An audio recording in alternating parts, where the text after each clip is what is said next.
me couper. Faites quelque chose.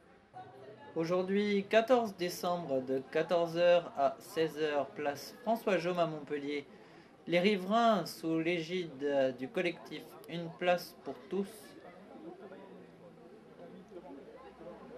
se sont regroupés afin de manifester leur mécontentement face au projet de la mairie que vous pouvez voir actuellement, qui est d'abattre 5 arbres afin de modifier le sens de circulation de cette place. Ceci ne sera bientôt plus possible.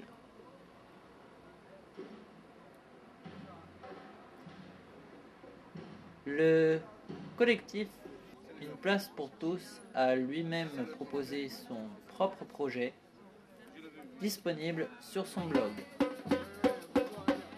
Au programme, il y a eu de la musique,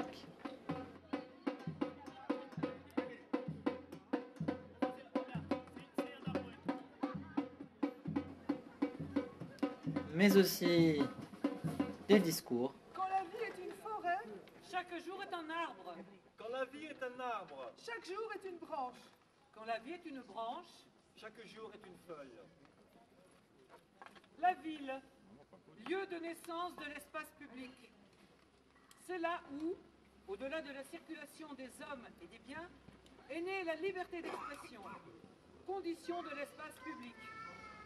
Aujourd'hui, la ville est le lieu où se télescopent les réseaux physiques et symboliques de la communication. Le lieu où cohabitent toutes les problématiques de la cohabitation. On râle, on gueule, on vote, espérant que ça va changer. Mais dresse tes barricades, tu les verras tous hésiter. Le globe rêve de compassion et de bourgeons renaissants sur ces blanches meurtries, entre ces feuilles jaunies. Paroles et paroles et paroles. Ils ont promis monts et merveilles. Les merveilles se sont envolées et les promesses évaporées. Pour des raisons écologiques, il est préférable de bâtir des cités denses, où les transports en commun prédominent, plutôt que des mégapoles étendues, où les déplacements en voiture sont la règle. Ce monde agonise. Vu ce qu'on y fait, c'était prévisible. Mais la peur atrophie les cœurs, peur de tout ce qu'on ne connaît pas. Alors on se barre de préjugés débiles. De partout, les extrêmes dominent. Les parkings en plein air gâchent une place précieuse dans nos villes, où la chaussée occupe un cinquième de l'espace. Implantés comme une verrue disgracieuse, au cœur d'un quartier, ils sont l'ennemi de la vie urbaine conviviale. Ils niquent les mers et la terre. Pour chaque écart, c'est la guerre. Si le quotidien est précaire, c'est qu'ils nous dressent à être délétères et se contenter de joies éphémères.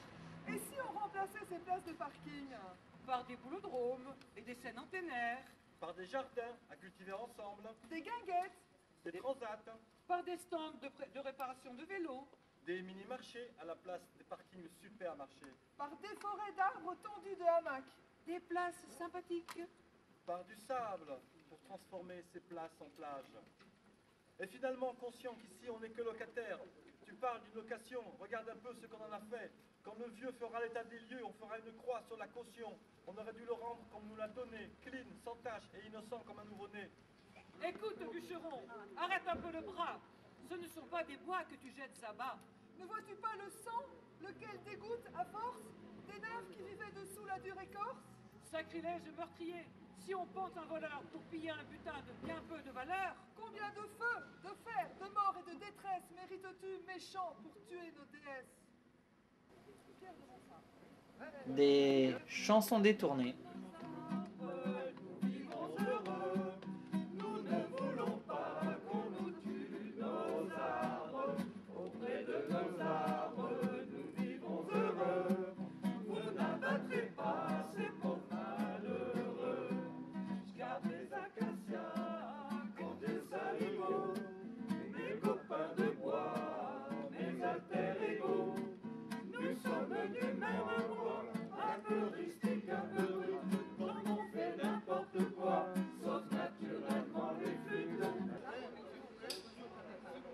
Certains prônent une forte pour que l'action mobilisation. Se fasse dans la durée.